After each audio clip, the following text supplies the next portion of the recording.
They said his name was Solomon Edgefield, the strongest man ever sold in New Orleans.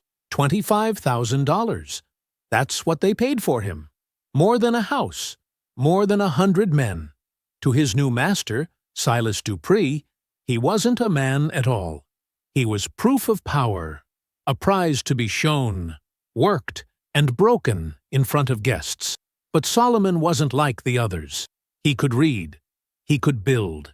And when Dupree forced him to forge the very chains that held his own people, something inside him began to twist hotter than the iron he hammered.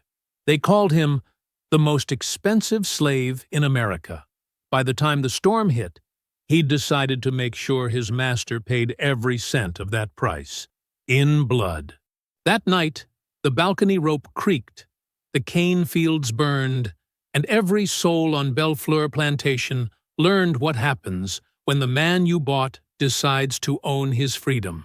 Some say Solomon died in the fire. Others whisper he lived on.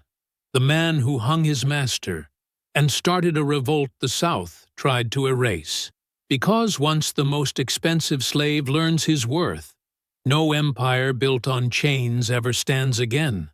Before we go any further, comment where in the world you are watching from, and make sure to subscribe because tomorrow's story is one you don't want to miss. The morning sun blazed over the New Orleans slave market, turning the dirt yard into a cloud of dust and misery. Sweat dripped down faces, both black and white, though for very different reasons. The white folks fanned themselves with folded papers, complaining about the heat. The black folks stood silent, chained together in a long line.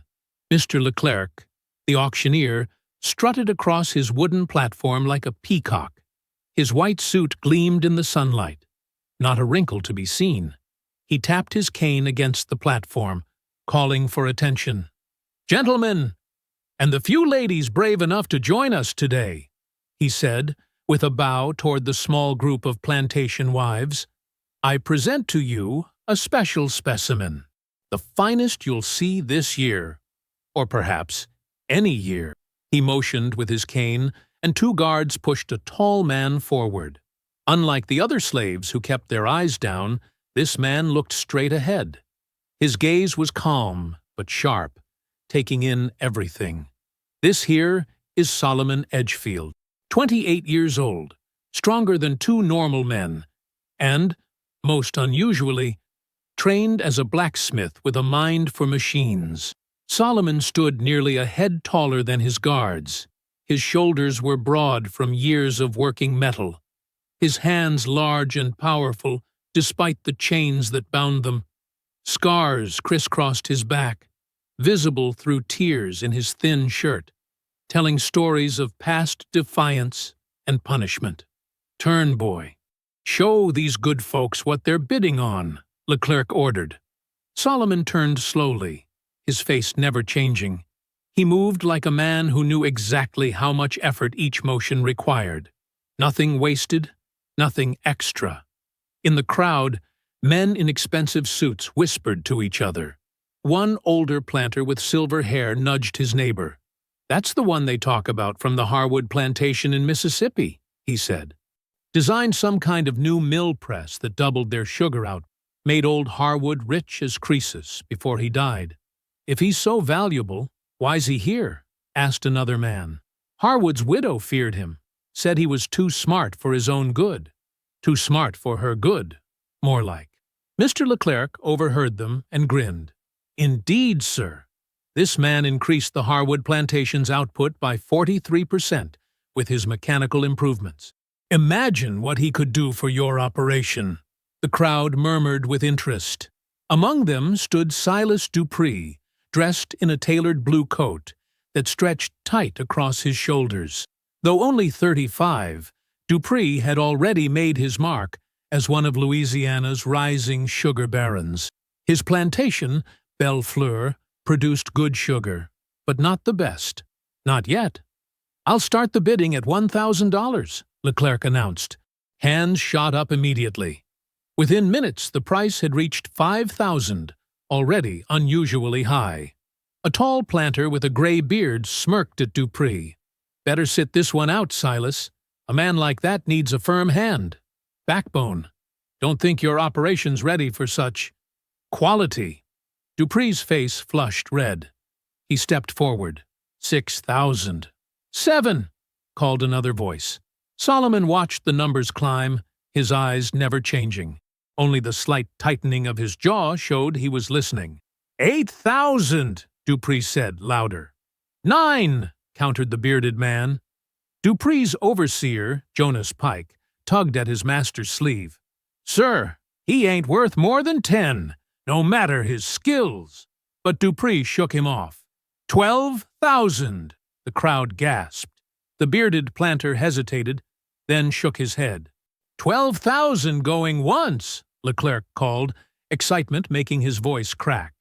"Any other bids for this exceptional property?" 15,000, came a new voice from the back. Dupree whirled around, fury in his eyes. 20. Complete silence fell over the market. Even the birds seemed to stop singing. Leclerc licked his lips. $20,000, ladies and gentlemen. Have I heard correctly?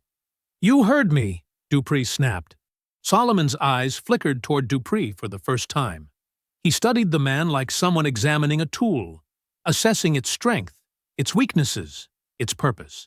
20,000 going once, going twice. Leclerc raised his cane high. 25,000, Dupree suddenly called out. The crowd erupted. Men shouted in disbelief. Women covered their mouths.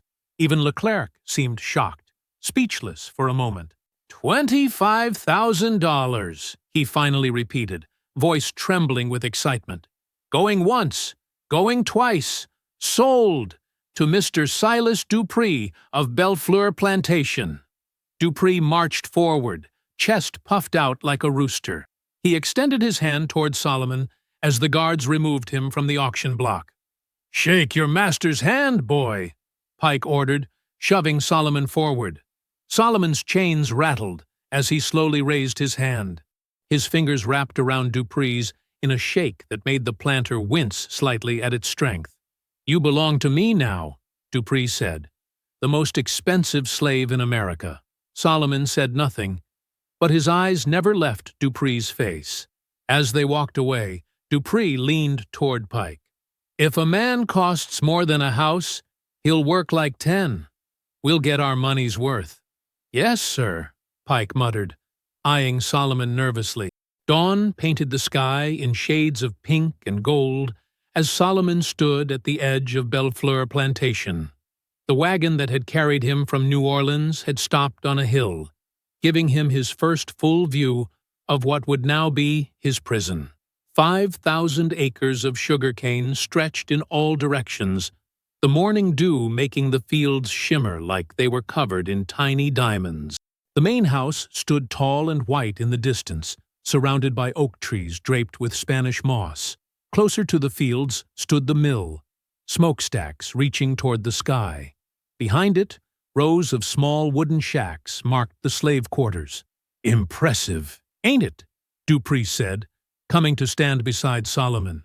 "Biggest sugar operation in St. Landry Parish, and soon to be the most profitable in all Louisiana." He slapped Solomon's shoulder. "Thanks to you." Solomon remained silent, his eyes taking in every detail. The distance between buildings, the number of field hands already at work, the pattern of guards patrolling with rifles. "Don't just stand there gawking," Pike snapped, giving Solomon a shove. "Master's showing you around. You say, 'Yes, sir,' when he speaks to you." "Yes, sir," Solomon said, his voice deep and measured. Dupree led Solomon toward the main house, a grand two-story structure with white columns and a wide porch. As they approached, a young woman appeared at the door. She wore a simple blue dress, her brown hair pulled back from her face. "Clara," Dupree called out, "come meet our new investment." Clara Dupree descended the steps slowly, her eyes meeting Solomon's briefly before looking away. She couldn't have been more than 20. "This is my daughter, Clara," Dupree said. "Fresh home from that finishing school in Baltimore." Filled her head with all sorts of useless learning, but she's a good girl. Father, Clara said quietly, shouldn't Mr. Pike show him to the forge first? I'm sure he's tired from the journey. Before Dupree could answer, a sharp voice cut through the morning air. The house staff needs to know who he is too, Miss Clara. A stern-faced older woman appeared behind Clara. Her gray-streaked hair was pulled back so tightly it seemed to stretch her weathered face. Though black like Solomon, she carried herself with the rigid posture of someone who had found a perch just high enough to look down on others. "This is Miss Tilda," Dupree said. "She runs the house, and you'll answer to her if you're ever called inside." Miss Tilda looked Solomon up and down, her mouth pinched into a tight line. "We don't need his kind tracking dirt into my clean house," she said. "Field hands stay in the field." "He ain't no field hand, Tilda," Dupree corrected. "He's our new blacksmith and mechanic. Cost me a pretty penny, so mind how you talk about him. $25,000 don't make him anything but expensive property," Pike muttered. Dupree shot him a look. "Take him to the forge. I want that sugar press running smooth by tomorrow." Pike grabbed Solomon's arm. "Come on. I'll show you where you'll be working that $25,000 back in iron and sweat." As they walked away, Solomon heard Clara say softly, "Father, was it necessary to spend so much?" "Don't you start too," Dupree's voice cut her off. "This plantation will be the crown jewel of Louisiana when I'm done."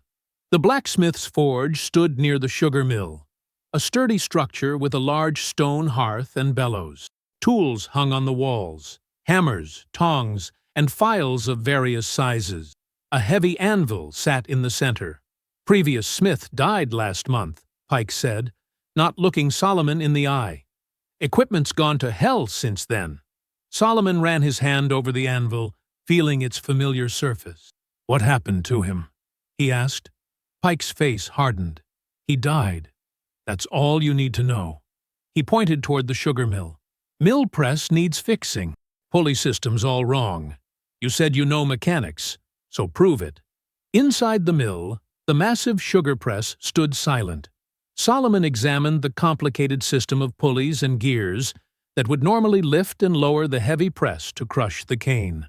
His eyes traced the rope paths, noting how the counterweights balanced the massive wooden beams.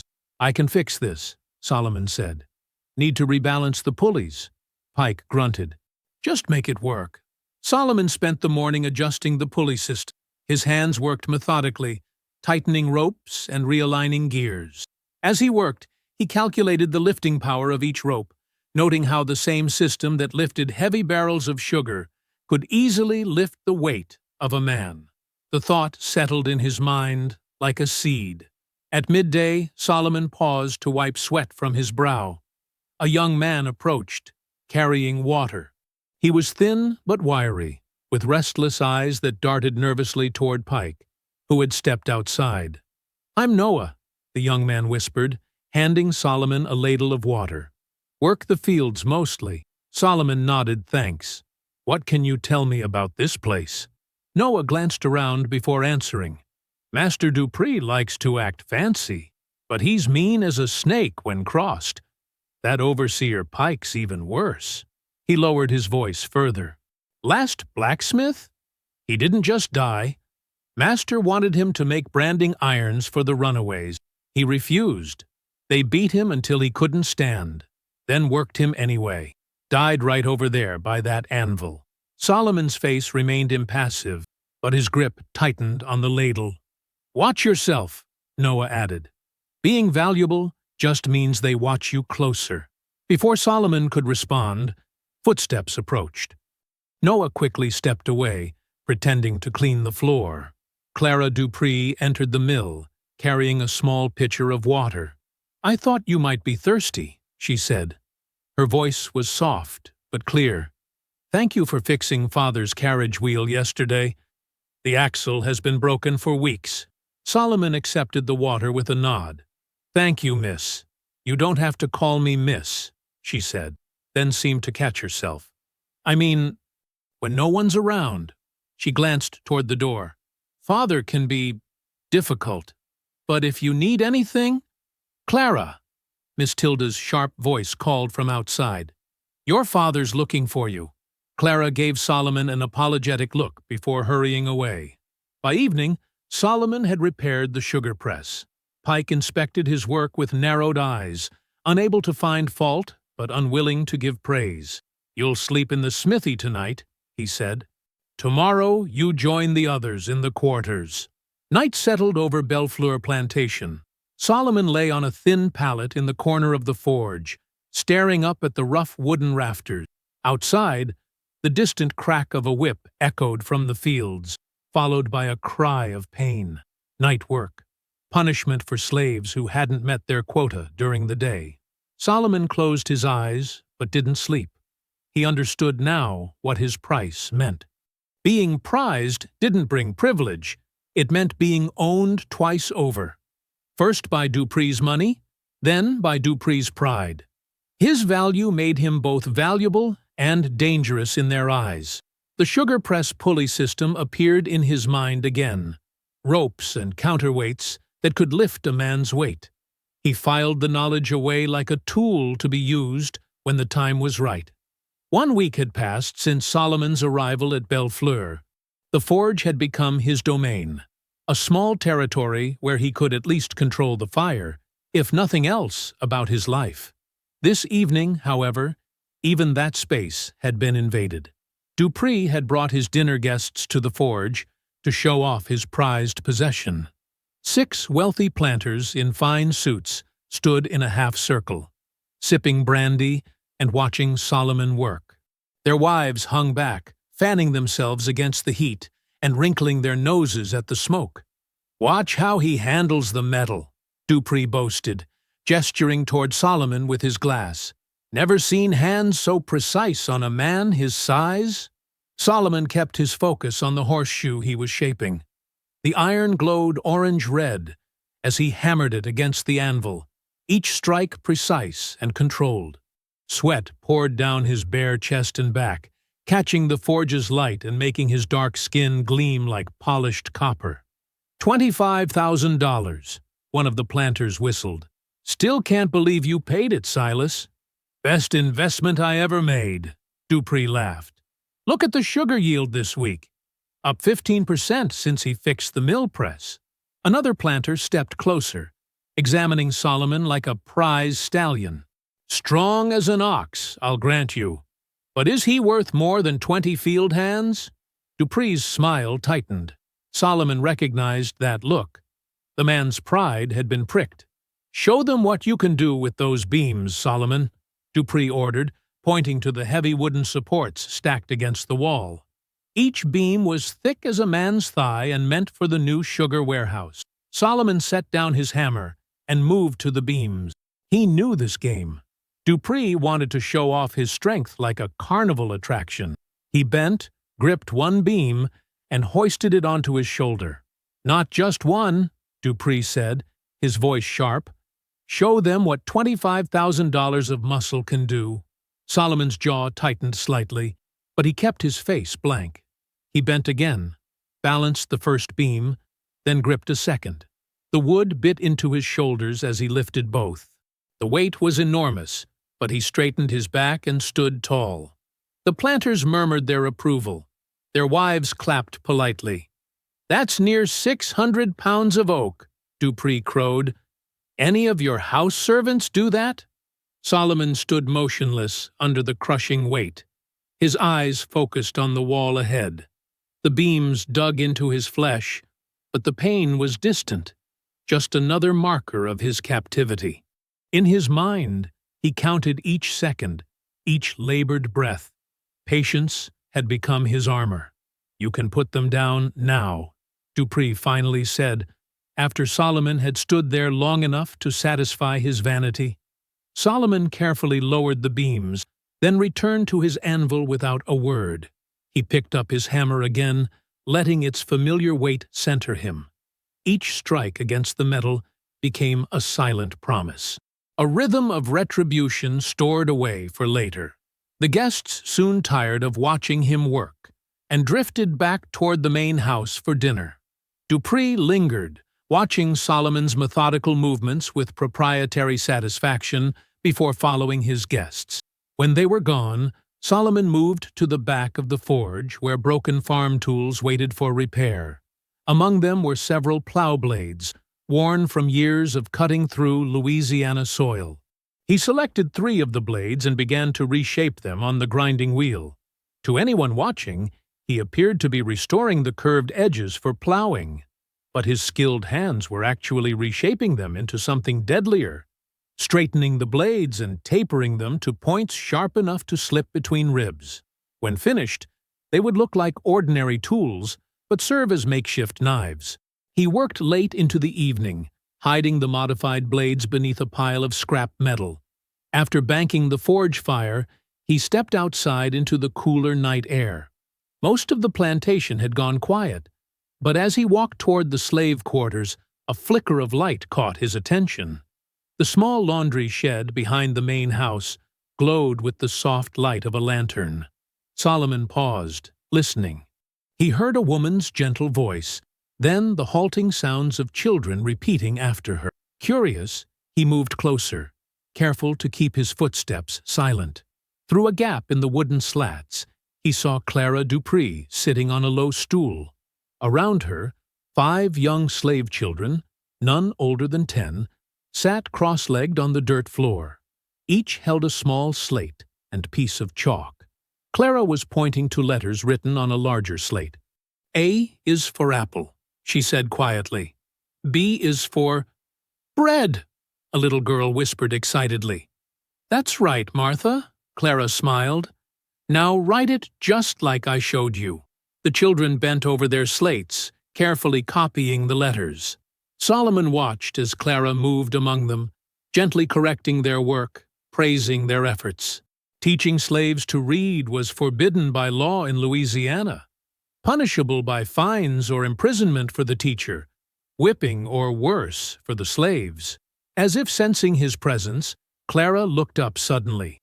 Her eyes widened in alarm when she saw Solomon watching through the gap. She quickly moved to the door and stepped outside, pulling it closed behind her. Please, she whispered, her face pale with fear. Please don't tell anyone. Solomon looked at her trembling hands, then back at the shed where the children waited. Why do you teach them? He asked, his voice low. Because they're children, she answered simply, and every child deserves to know how to read. She twisted her hands together. My father would... I can't even imagine what he would do if he knew. Solomon nodded slowly. I won't say anything. Relief flooded her face. Thank you. A sharp intake of breath interrupted them. They turned to see Miss Tilda standing at the corner of the main house, her thin figure rigid with shock. For a moment, she stared at them, then turned and hurried up the back stairs. She's going to tell him, Clara whispered, panic rising in her voice. Before Solomon could respond, they heard Dupree's angry shout from inside the house. Heavy footsteps pounded down the stairs. Get the children out, Solomon said quickly. But it was too late. Dupree burst from the house, his dinner jacket discarded, shirt sleeves rolled up. Behind him came Miss Tilda, her face set in righteous indignation. 2 house servants followed, carrying lanterns. What is this? Dupree roared, striding toward the shed. He shoved his daughter aside and threw open the door. The children scrambled to their feet, terrified. One boy tried to hide his slate behind his back. Teaching them to read? Dupree snarled, snatching a book from Clara's basket. Breaking the law in my own house?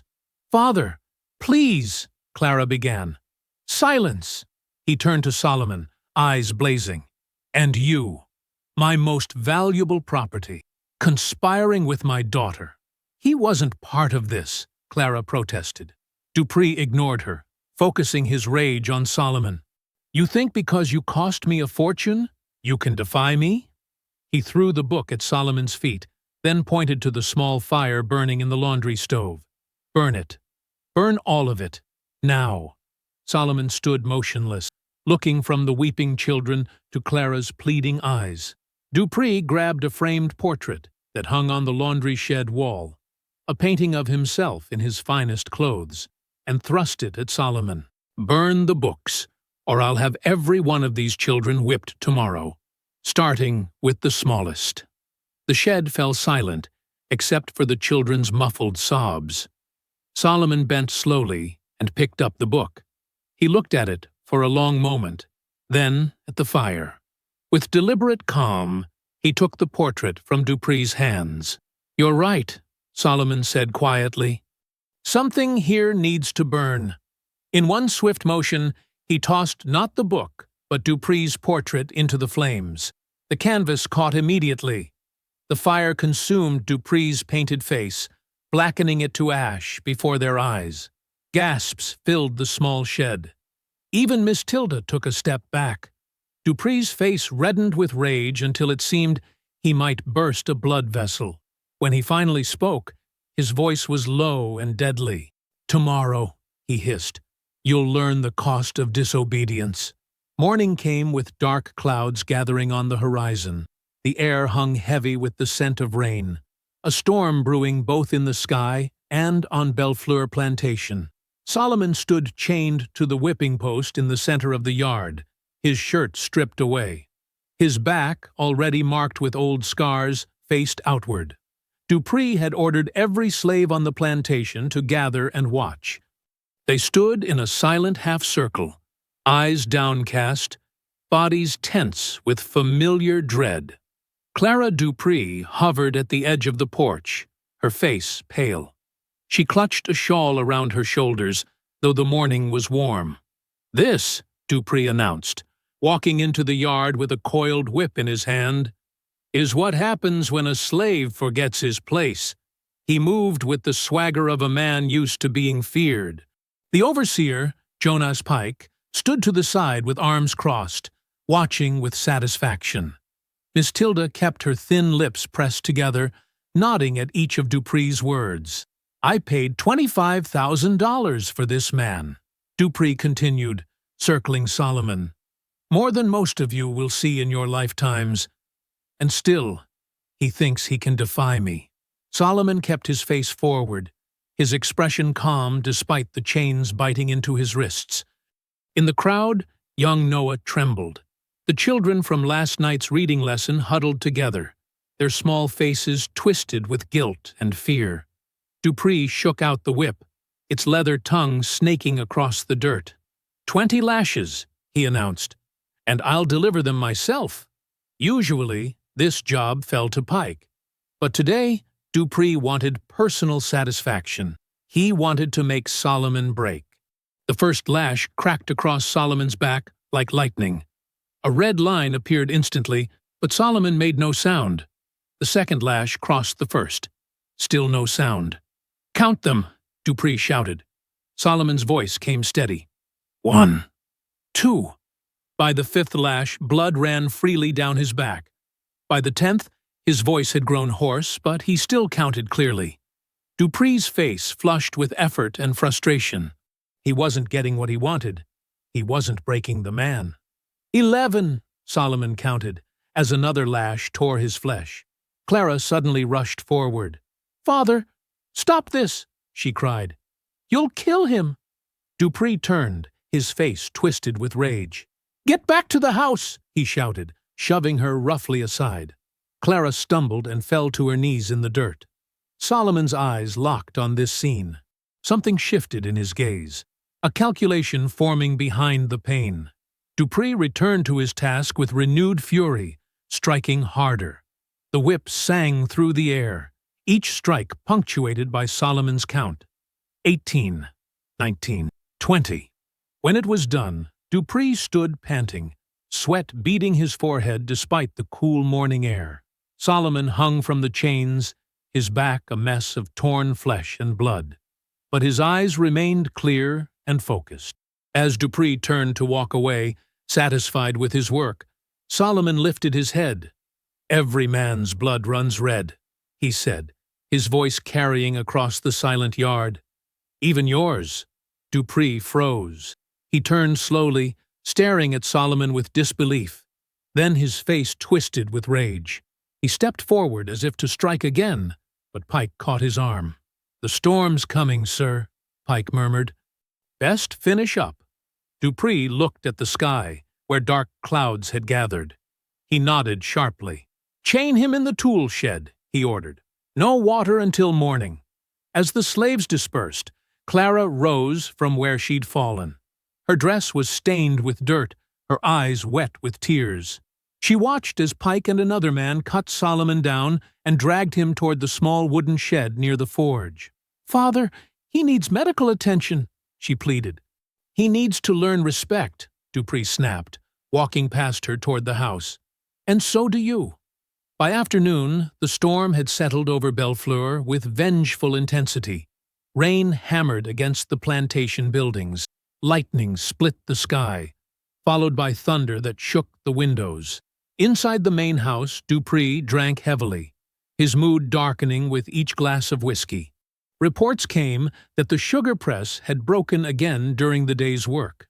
Production had stopped. By evening, drenched and muddy field hands struggled to secure what they could as the storm worsened. One young man, barely 17, was sent to report the press failure to Dupree directly. The boy stood trembling in the dining room, water pooling around his bare feet on the polished floor, as Dupree raged. "Worthless!" Dupree shouted, hurling his glass against the wall. "Every last one of you!" The boy backed away. "Sir, Mr. Pike said to tell you we need the blacksmith to fix." "The blacksmith stays where he is," Dupree roared. He grabbed a fireplace poker and advanced on the boy. "You're telling me you can't fix a simple press? After all I provide?"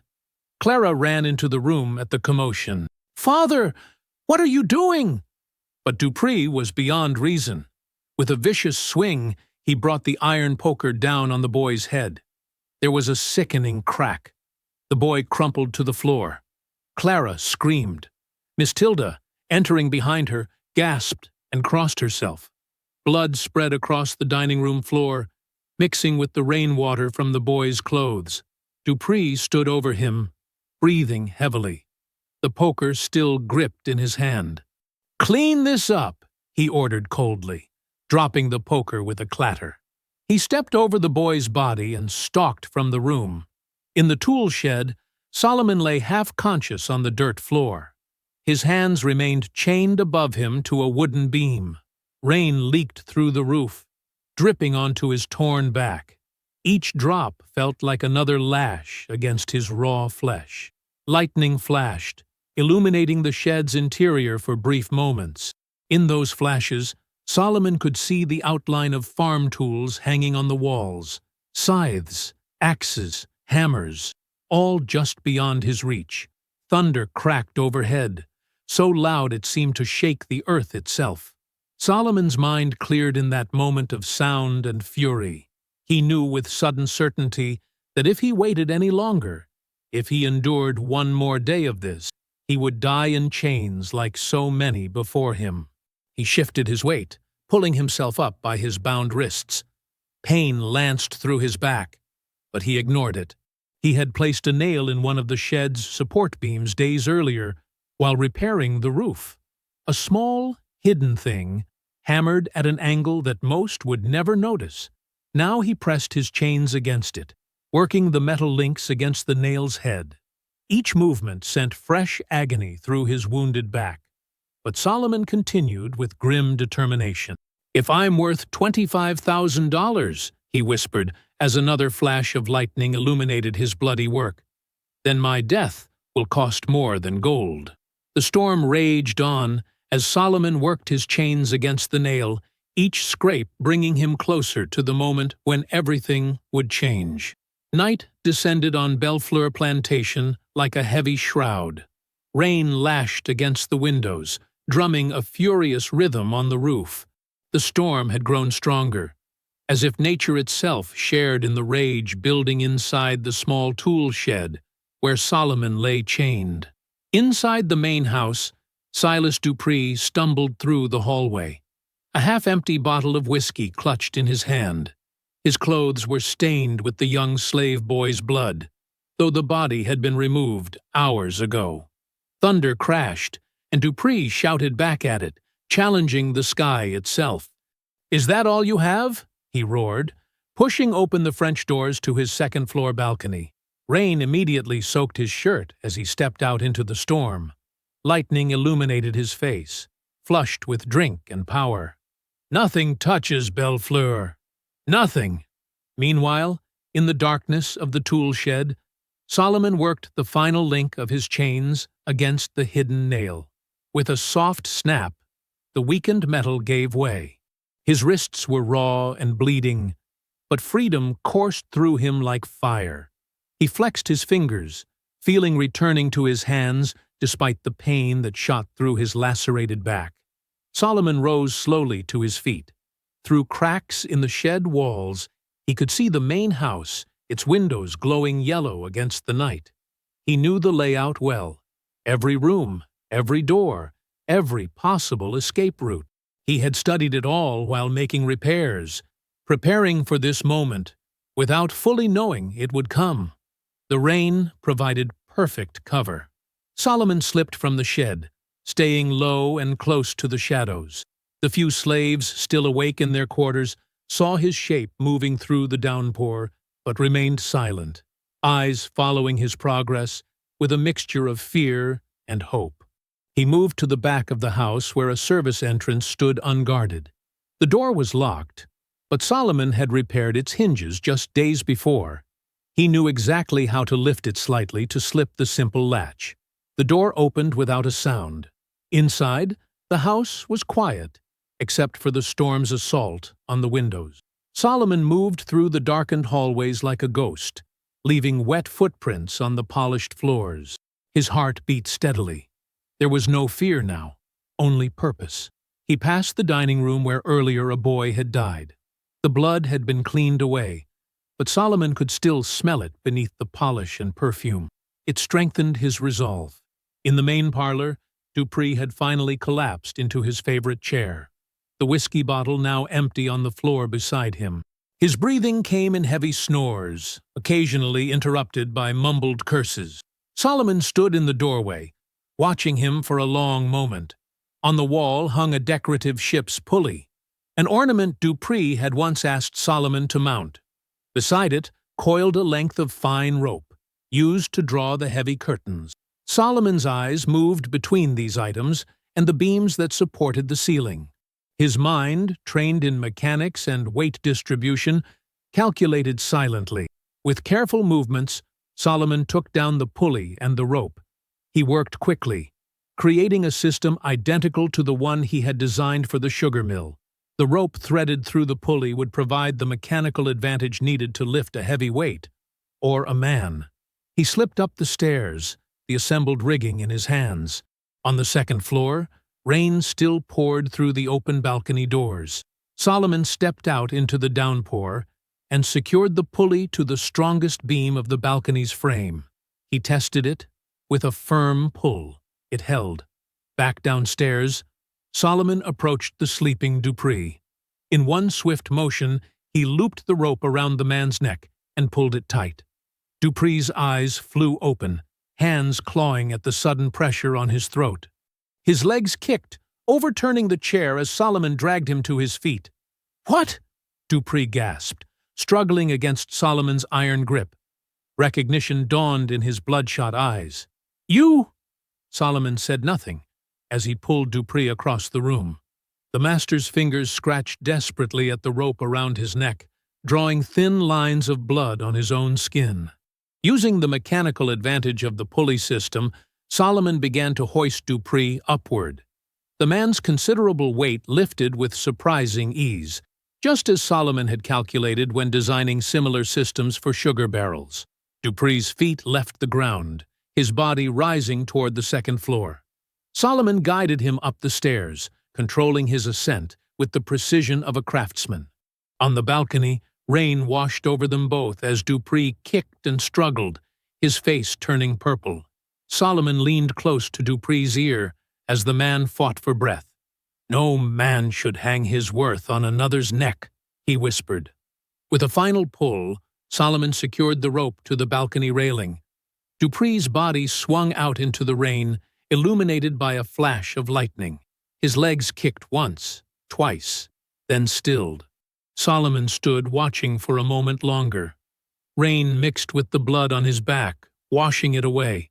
The storm seemed to quiet slightly, as if satisfied with what it had witnessed. He turned away and moved back through the house. First, he went to the slave quarters, waking those who slept. They gathered around him, faces filled with confusion and fear that turned to shock as he told them what he had done. "The master swings," Solomon told them, his voice low and steady, "but the chain's not done. Tonight, we break every link." Some looked afraid, others determined. Young Noah pushed forward, eyes bright with newfound purpose. "What do we do?" he asked. "We burn it all," Solomon answered. "But first," he turned to Noah, "find Clara Dupree. Take her through the kitchen passage to the old oak beyond the fields. Keep her safe."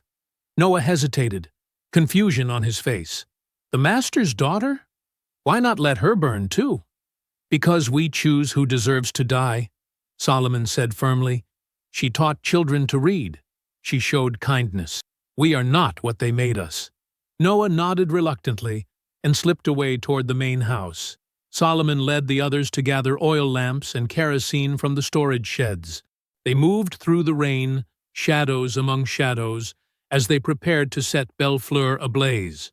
Inside, Noah found Clara in her bedroom, awakened by the commotion. "What's happening?" she asked, clutching her nightgown around her. "Your father is dead," Noah said bluntly. "Solomon has freed us. The house will burn. Come now if you want to live." Horror filled her face, followed by understanding. Without a word, she grabbed a shawl and followed Noah down the back stairs and through the kitchen passage. The first flames appeared in the eastern wing of the house, orange light glowing against the dark sky. More fires bloomed in the slave quarters, the forge, the sugar house.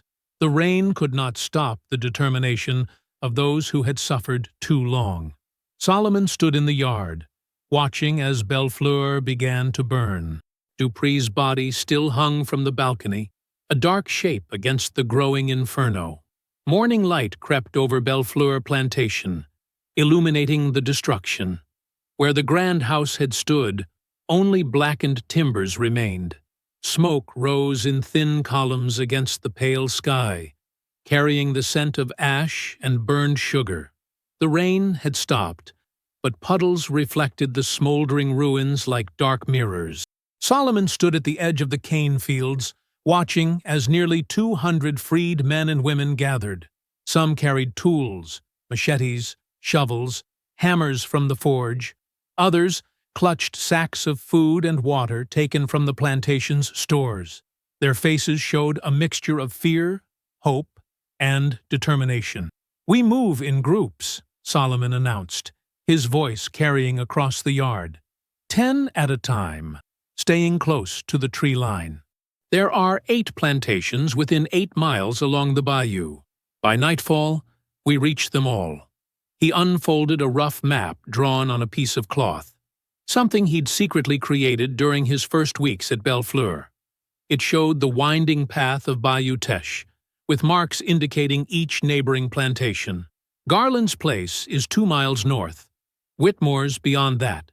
The Lafleur and Beaumont plantations sit across the water. Richardson, Hargrove, Thibodaux, and Marsh spread south. Solomon traced each location with his finger. We split into 4 bands. Noah stepped forward, eager for action. "I'll take Whitmore's. Their overseer is known to be cruel." Solomon nodded. 20 with you. Remember, free the people first, then burn only what can't be carried. We need supplies more than ashes." As the sun climbed higher, the rebels moved out in careful formation. Solomon led the first group north through the dense cane, staying hidden from the main road. The stalks, tall as men, provided cover as they made their way toward Garland's plantation. They reached it before midday. The surprise was complete. Field hands dropped their tools and joined immediately upon seeing the armed band emerge from the cane. The few white men present were quickly overwhelmed and bound. Solomon directed operations with the precision of a military commander. Take only what we need: weapons, medicine, food. Hitch those wagons and load them. We move again in 1 hour. By afternoon, 4 plantations had fallen. News traveled faster than Solomon had anticipated. At Richardson's place, they found slaves already in revolt, having heard rumors of what happened at Bellfleur. At Hargrove's, the owners had fled, leaving everything behind. The band grew larger with each victory. Wagons loaded with supplies rumbled along hidden paths between the bayou and the fields. Children rode atop sacks of cornmeal and sugar. Old men who had spent decades in chains walked with straight backs for the first time. At Thibodaux Plantation, they met resistance. The overseer and several armed men fired from the main house windows. 2 of Solomon's people fell before they could reach cover. "Hold back," Solomon ordered, as Noah and others prepared to charge. "We'll draw them out." He ordered fires set in the cane fields, positioning men to wait as smoke forced the defenders to flee the burning house. When they emerged, coughing and disoriented, the rebels captured them quickly. The overseer, a red-faced man named Gentry, was dragged before Solomon. Blood trickled from a gash on his forehead as he knelt in the dirt. "Please," Gentry begged. "I was just doing my job.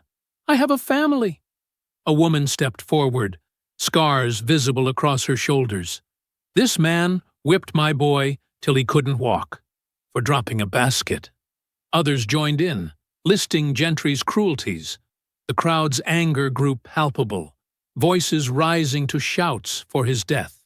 Solomon remained silent, watching the man tremble. Before he could speak, Noah pushed forward with several others.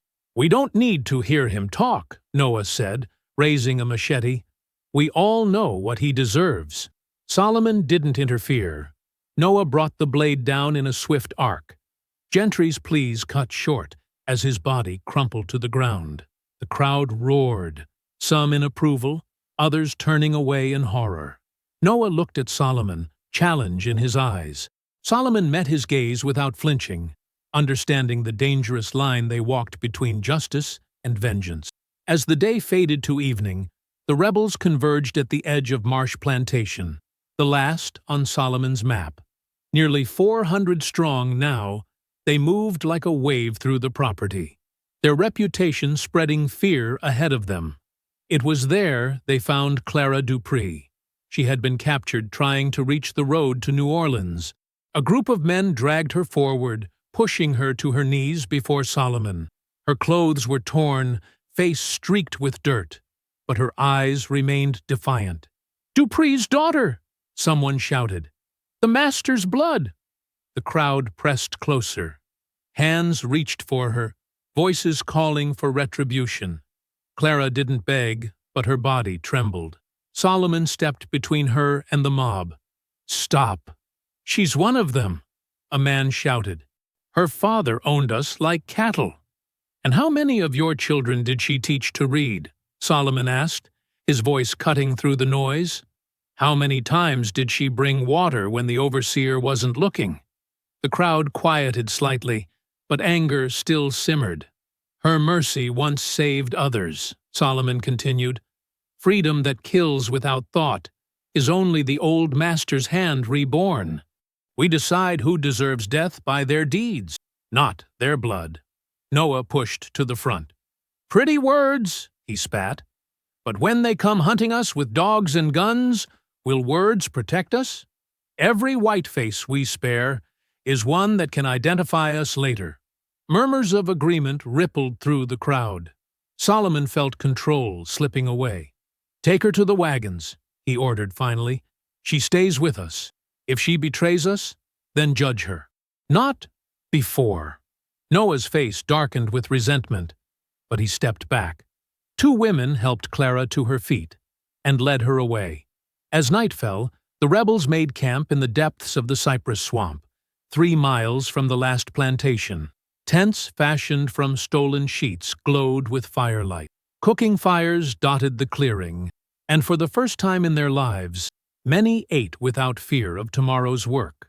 Fireflies danced between the trees, their gentle light a stark contrast to the distant orange glow on the horizon where plantations still burned. Solomon stood alone at the edge of the dark water. Reflections of campfires shimmered on the bayou's surface, distorted by gentle ripples. The sounds of celebration behind him mixed with faint echoes of gunfire from miles away. Militia gathering, no doubt. He dipped his hands into the cool water, washing away blood and ash.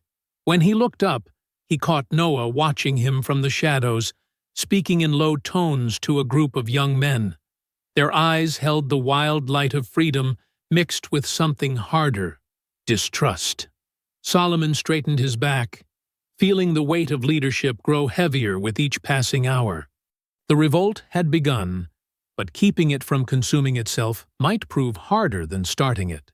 2 nights later, the swamp encampment pulsed with uneasy tension. What had begun as triumph was now souring into discord. The space between cypress trees held nearly 400 freed slaves, but unity was fracturing with each passing hour. Solomon moved through the camp, watching arguments flare like small fires. Near the main cooking area, 2 men shoved each other over a pot of stew. "My children ain't eaten since yesterday," one shouted.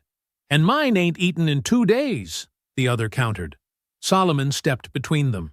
"There's enough if we share it properly. No one goes hungry tonight." But the solution satisfied neither man.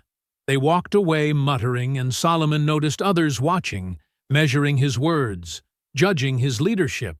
In another corner of camp, a different argument raged over strategy.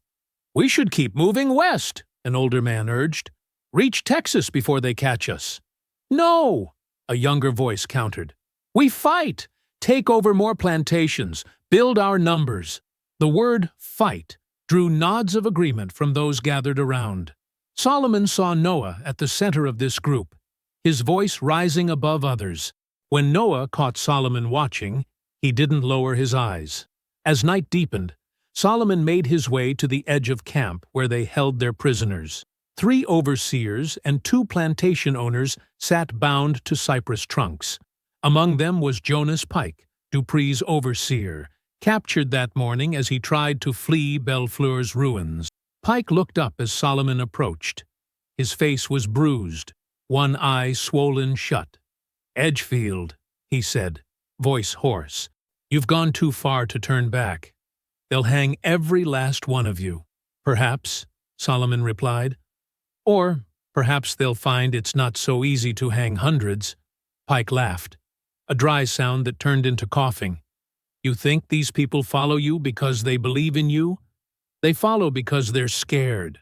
First sign of militia, they'll scatter like chickens." Solomon crouched down to Pike's level. "What would you know about why people follow?" "I know men," Pike spat blood onto the ground. "And I know you, always thinking you're smarter than everyone. Even now, playing at being a general." His voice dropped lower. "But generals don't let their soldiers starve. And your people are hungry, aren't they?" Solomon said nothing, but Pike saw the truth in his eyes. "Let me go," Pike whispered. "I can tell you where Dupree kept his emergency stores. Food, weapons, gold. Enough to get your people far from here." "You're lying." Pike shook his head. "What do I gain from lying? I'm a dead man either way. At least let me die knowing I didn't let children starve." Solomon stood, disturbed not by Pike's offer, but by how tempting it sounded. Food was running low faster than expected. He walked away without answering. Near midnight, Solomon sat alone by the water, studying a crude map of the surrounding parishes. Clara approached silently, carrying a cup of water. "You should rest," she said, offering him the drink. Solomon took it without looking up. "There's no time for rest. Then you'll make mistakes." She sat beside him, keeping her distance. "The people are afraid, Solomon. They need to see strength. What they need is food and safety. I can't give them either for much longer." He folded the map. Why are you helping us, Miss Dupree? Your father is dead by my hand. Clara looked toward the dark water. My father died long before you hung him. Cruelty killed whatever good man might have lived in him. She paused. I'm helping because it's right, and because I have nowhere else to go. Solomon studied her face in the moonlight, searching for deception and finding none. Before he could respond, a commotion broke out from the prisoner area. He rose quickly and hurried toward the sound.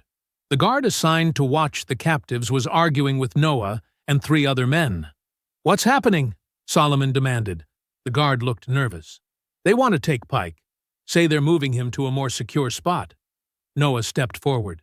We can't risk keeping them all together. One breaks free. They all do. No one moves prisoners without my order, Solomon said firmly. Noah's face hardened. Always your orders, your way. While we sit in this swamp waiting for the militia to find us. The standoff lasted several seconds before Noah backed down. Fine. Keep them together.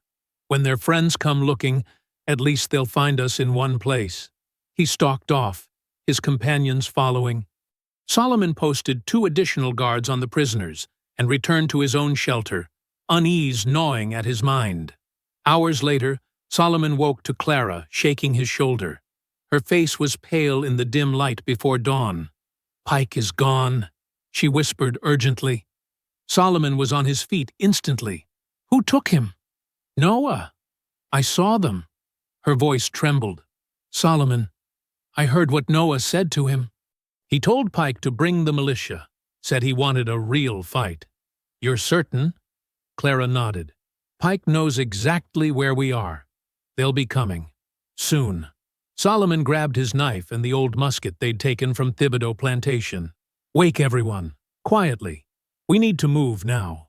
But as he stepped outside, doubt crept in. Was this information true? Or was Clara leading him into another trap? Her father's daughter, despite her kindness, could he trust her warning? While he hesitated, the first shot rang out. Musket fire exploded from the eastern edge of the camp. Men in militia uniforms emerged from the darkness, their weapons flashing in the pre-dawn gloom. Colonel Abram Thorne, a tall figure on horseback, directed the assault with precise orders. Take the leaders alive, the rest as you find them. The camp erupted into chaos. Women screamed, children cried, men grabbed whatever weapons they could find. Smoke filled the air as tents caught fire, and the smell of gunpowder mixed with burning canvas. Solomon ran toward the center of camp, shouting orders. To the west bank! Move through the shallow water! A bullet tore through his left arm. He staggered but kept moving, helping people toward the escape route they'd prepared. Clara appeared at his side, guiding children toward the water. They're coming from all sides, she warned. Solomon saw Noah across the clearing, fighting desperately against 2 militiamen. Their eyes met briefly, Noah's wide with the realization of his mistake. Then a musket ball caught Noah in the chest, and he crumpled to the ground. As Solomon turned to help more people escape, a second shot hit him in the side. Pain exploded through his body. He stumbled, fell to one knee. Clara grabbed his arm, trying to pull him up. Leave me, he gasped. No! She struggled to support his weight. More militiamen approached. One recognized Clara and shouted, Miss Dupree! Get away from him! Strong hands seized her, dragging her backward. She fought against them, screaming Solomon's name. Solomon crawled toward the water's edge as bullets kicked up mud around him. The swamp burned, flames catching in the dry brush and racing up cypress trunks. Bodies lay scattered across the clearing, people who had tasted freedom for just 3 days. With the last of his strength, Solomon rolled into the bayou. Cold water engulfed him, muffling the sounds of gunfire and screams. His blood clouded the water around him. His body bumped against something solid, a broken cypress log floating in the current. Half-conscious, he dragged himself onto the log. The slow current carried him away from the slaughter, past burning trees and floating debris. The sounds of fighting grew distant. As darkness threatened to take him, Solomon's fading vision caught sight of the first light of dawn breaking through the smoke. The current was pulling him south, toward the open river. A week later, the revolt had been crushed. The militia occupied the burned plantation grounds, their boots trampling the ashes of what was once Bellefleur. Where the grand house had stood, only blackened support beams remained, jutting like broken ribs from the charred foundation. Soldiers patrolled the perimeter, rifles ready, eyes scanning the tree line for any sign of remaining rebels. The air still carried the smell of smoke, though the fires had long since died. It clung to everything: clothes, hair, skin, a constant reminder of the destruction that had consumed Dupree's empire. At the center of the ruins, Colonel Abram Thorne had established his command in a hastily constructed wooden structure. Maps covered the makeshift table where he plotted the continued hunt for escaped slaves. His neatly pressed uniform and polished boots stood in stark contrast to the filth surrounding him. "Bring in the Dupree woman," he ordered, not looking up from his papers. 2 soldiers escorted Clara into the room. Her once fine dress was torn and stained, her face smudged with soot. A purple bruise bloomed across her left cheekbone. Despite this, she walked with her head high, refusing to appear broken. Colonel Thorne finally looked up. "Miss Dupree, I trust you've had time to consider your position." Clara said nothing, staring at him with hollow eyes. "Your situation remains precarious," he continued, his voice calm yet threatening. "Harboring runaways, aiding insurrectionists. These are hanging offenses, even for a woman of your standing." "I was a prisoner," Clara said flatly, "taken against my will." Thorne's mouth twisted into what might have been a smile. "Of course.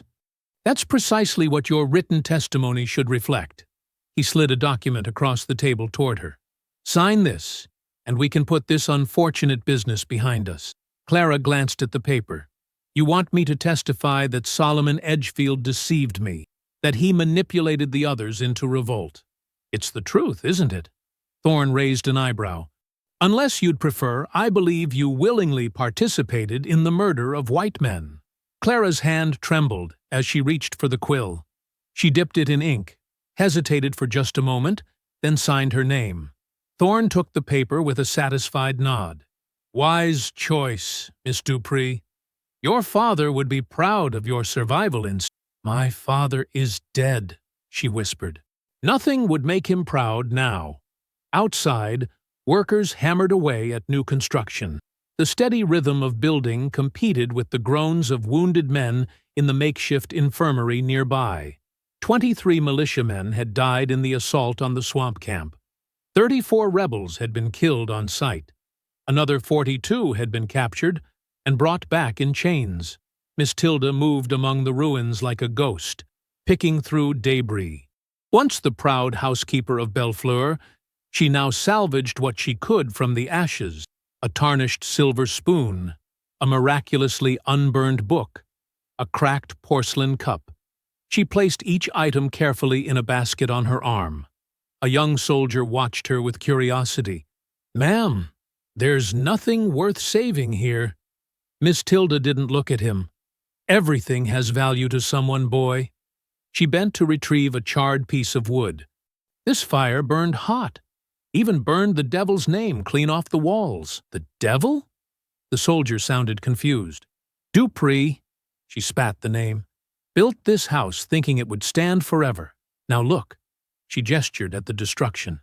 "Not even his name remains." The soldier shifted uncomfortably. "The colonel says order will be restored soon." Miss Tilda gave a bitter laugh. "Order? No. What was here is gone."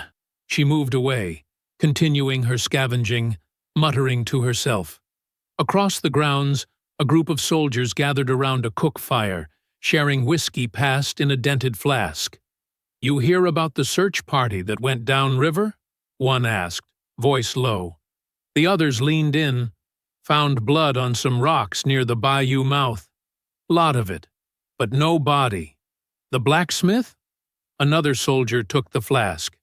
Thought he went down in the swamp. The first soldier shook his head. That's the thing. They found footprints leading upriver. Big ones. And a piece of torn cloth caught on a branch, soaked through with blood. Could be anyone, a third man argued. Lots of big men in these parts. Lieutenant says it matched the description. And there was something else, a mark carved into a tree, like a blacksmith's sign. Colonel Thorne approached, silencing their conversation immediately. The men scrambled to their feet. Patrols report in yet? Thorne asked sharply. No, sir, the first soldier replied. Still searching the North Woods. Thorne surveyed the plantation grounds with cold calculation. Double the men on the river road. Any suspicious persons are to be detained immediately. He turned back to them.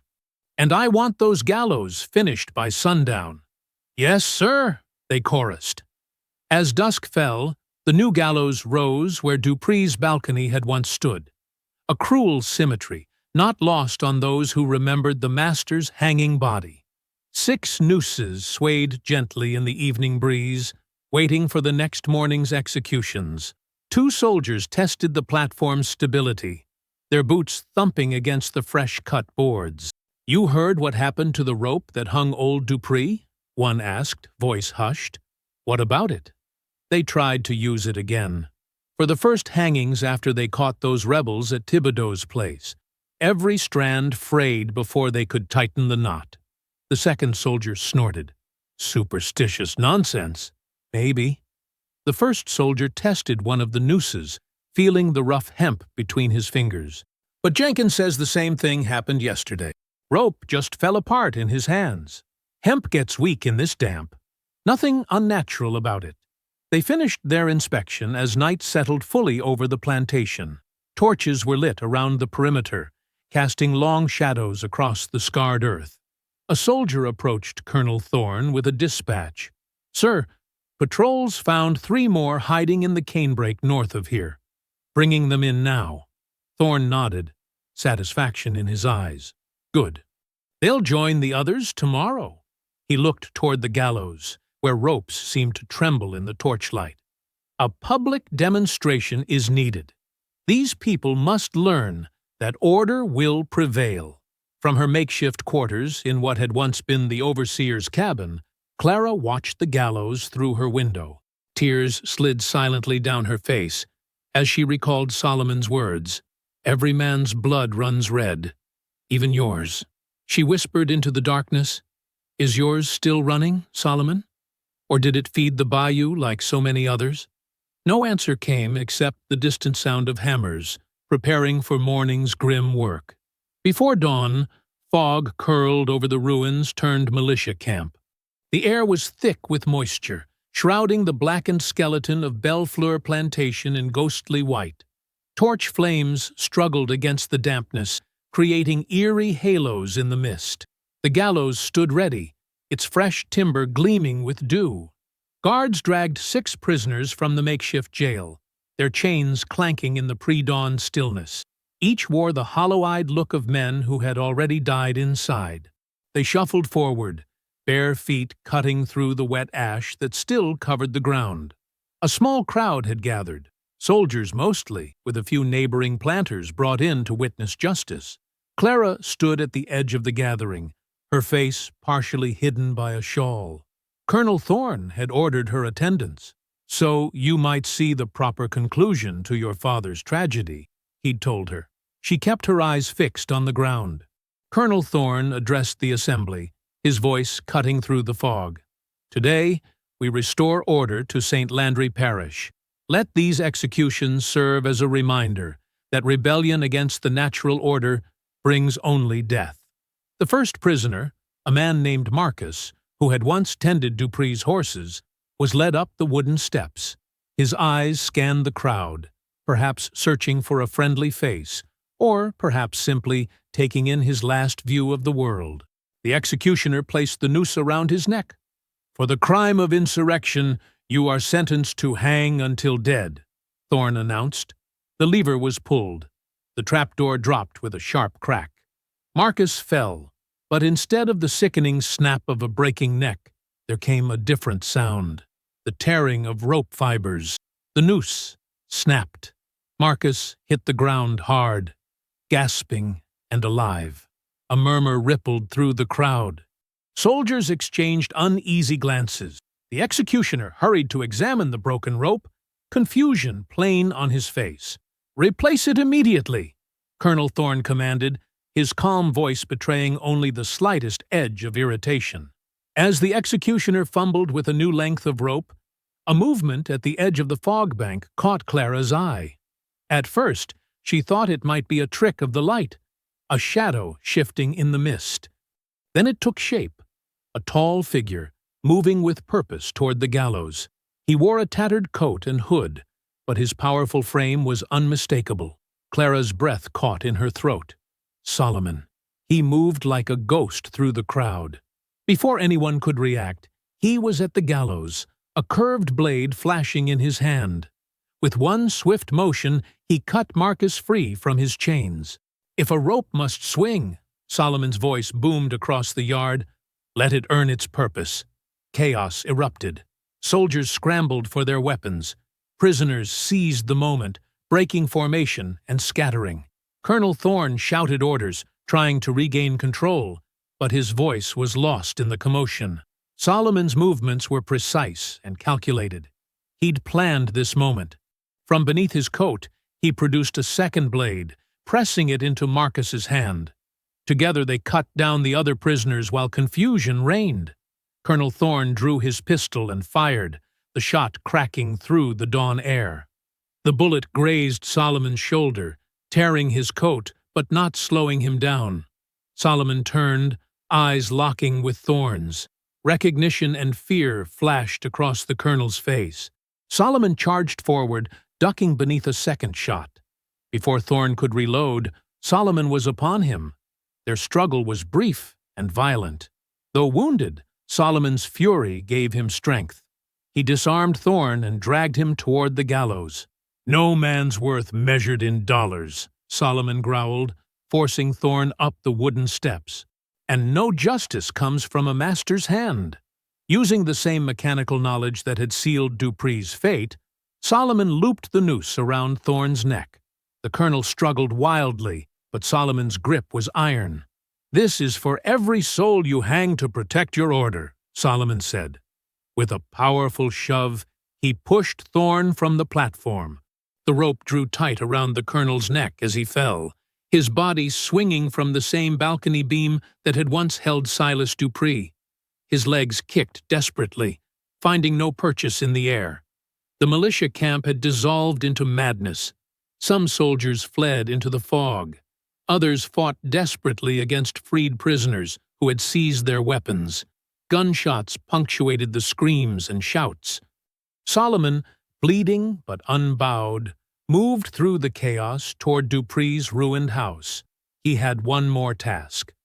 The study, though burned, still contained a heavy iron safe that had survived the fire. Solomon knew what it held. He smashed the lock with a fallen beam and reached inside. From the safe, he retrieved Dupree's ledger, the book where human lives had once been priced like goods. Its edges were charred, but the pages inside remained intact, filled with names, numbers, and the cold accounting of flesh. Solomon tucked the ledger into his coat. This record would not be forgotten, not burned away like the master's name on the wall. This would be evidence of what had been done, and what could never be allowed again. Outside, the fighting intensified. Solomon knew he couldn't linger. The initial surprise had served its purpose, but reinforcements would arrive soon. He signaled to Marcus and the others who had rallied to him. "Take what weapons you can," he commanded. "Split into groups of 3. Head for the swamp paths we marked. Don't stop until you reach the meeting point." The freed captives scattered, disappearing into the fog like ghosts. Some headed for the bayou, others for the dense woods beyond the cane fields. Solomon moved toward the burning swamp, where fires from the previous day's fighting still smoldered in patches of dry ground. Clara watched from the crowd, pressed against a wall to avoid the fighting. Through breaks in the fog, She saw the balcony beam swaying empty once more. Thorne's body had been cut down by his men in a futile attempt to save him. Too late. As dawn finally broke, the first rays of sunlight pierced the fog, burning it away in golden patches. Clara stepped cautiously into the open yard, surveying the aftermath. Bodies lay scattered across the ground, soldiers and rebels alike. The gallows stood empty, its purpose thwarted. From the ruins, the rebellion was reborn in whispers. "Solomon lives," one woman murmured as she hurried past Clara. "Tell the others, Solomon lives." Clara looked toward the swamp where Solomon had disappeared. The fog was lifting there too, revealing a new day, uncertain and dangerous, but somehow different from all the days that had come before. Months later, spring crept over Bellefleur Plantation like a gentle hand covering an old wound. Where the great house once stood, nature had reclaimed its territory. Blackened timbers lay half-buried beneath sprouting wildflowers, purple coneflowers and yellow black-eyed Susans pushing through the ashes. Vines climbed what remained of the stone foundation, turning destruction into a strange kind of beauty. The only building properly rebuilt was the old carriage house. Its fresh timber stood out against the ruins, its windows gleaming with new glass. Inside, Clara Dupree had created something unimaginable just months before: a school. 20 children sat on simple wooden benches, their faces intent as Clara moved between them. Some were former slaves from Bellefleur. Others had come from neighboring plantations. All shared the same hungry look as they bent over scraps of paper and books, precious items salvaged from the ruins or donated by sympathetic abolitionists from the north. "Sound it out slowly," Clara encouraged a young girl struggling with a word. "Remember." "Remember." The girl's face lit up with understanding. "Remember. Like when we remember something important?" "Exactly," Clara smiled. "And what do we remember?" "That we can learn," the girl answered proudly. "That nobody can stop us from learning." Clara nodded, moving to the next student. The afternoon light slanted through the windows, catching dust motes in golden beams. Though the days were warmer now, Clara still felt the chill of winter in her bones sometimes, the cold memories of all she had witnessed. Her father's plantation was gone. The way of life she had known, built on cruelty she had tried to ignore, had crumbled. Yet somehow, standing here among these children, Clara felt more at peace than she ever had in the grand house of her childhood. A small boy tugged at her skirt. Thomas was only 7, with serious eyes that had seen too much. "Miss Clara," he whispered, "can I ask you something?" "Of course, Thomas." She knelt to his level. "Did the most expensive slave really die?" His voice was hushed, as if speaking of a ghost story. "My mama says he's still out there. Says he watches over us." Clara looked into Thomas's earnest face. The question had been whispered among the children for weeks. Solomon had become something more than a man in their stories, a legend, a promise, a guardian angel of sorts. She glanced toward the window, toward the bayou that stretched beyond the plantation grounds. The water shimmered in the afternoon light, peaceful now after so much violence. "They never found his body," she answered softly. "Only the rope, swaying in the wind." Thomas's eyes widened. "Then he could be anywhere?" "Yes," Clara said. "I suppose he could." The lesson continued until the sun hung low in the sky. Clara dismissed the children, watching as they scattered toward the collection of simple cabins that had once been slave quarters but were now homes for free families. After they had gone, she gathered the precious books and papers, storing them carefully in a chest. These tools of learning, once forbidden to most of her students, were now their pathway to a different future. Clara stepped outside as dusk settled over the land. The air smelled of damp earth and new growth. In the distance, frogs began their evening chorus from the bayou. She walked slowly across what had once been the main yard. now a meadow of spring growth to the edge of the water. A mist had begun to form over the bayou, rising from the cooling water in ghostly tendrils. Clara hugged herself against the evening chill, remembering other nights when fog had shrouded terrible things. Then she saw it. A movement in the gathering mist. A small boat, gliding silently through the water. The figure rowing was tall and broad-shouldered, his powerful arms dipping the oars with practiced rhythm. As he moved, she heard a sound carried on the evening air, a low humming, the tune of metal striking metal, a blacksmith's song. Clara stood very still, hardly daring to breathe. The boat drew closer, then paused near a stand of cypress trees. The man seemed to sense her presence. He turned slightly, and though the distance and mist obscured his features, she recognized the proud set of his shoulders. In his lap lay a weathered book. Even from where she stood, Clara knew what it was. Her father's ledger, once filled with cold calculations of human worth. Now it served a different purpose. She had heard rumors that Solomon traveled the hidden waterways, recording names of the freed, helping others escape, building a network of the liberated. The figure raised his hand, not in greeting but in acknowledgement of her presence, of what she was trying to build here, of the shared understanding between them. Then, with deliberate strokes, he rowed deeper into the bayou, disappearing into the thickening mist. Clara remained by the water's edge long after he vanished. Across the south, whispers spread of Solomon's survival, of the man who had hung his master and turned his chains into a symbol of freedom.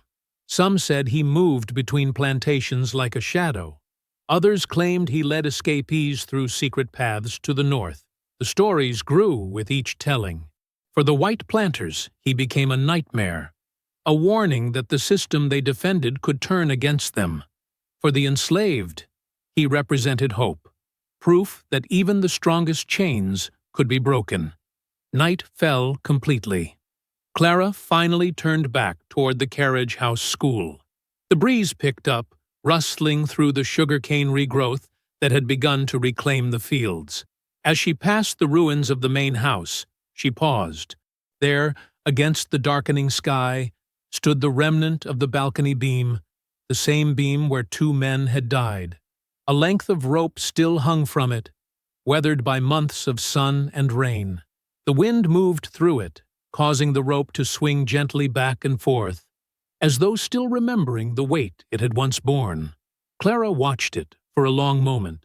Then she walked away, leaving the past to its memories, while she turned toward the future she was helping to build. A future where children learned freely, where worth wasn't measured in dollars, and where legends reminded everyone that change, however painful, was possible. I hope you found that story powerful. Leave a like on the video and subscribe so that you do not miss out on the next one. I have handpicked 2 stories for you that are even more powerful. Have a great day.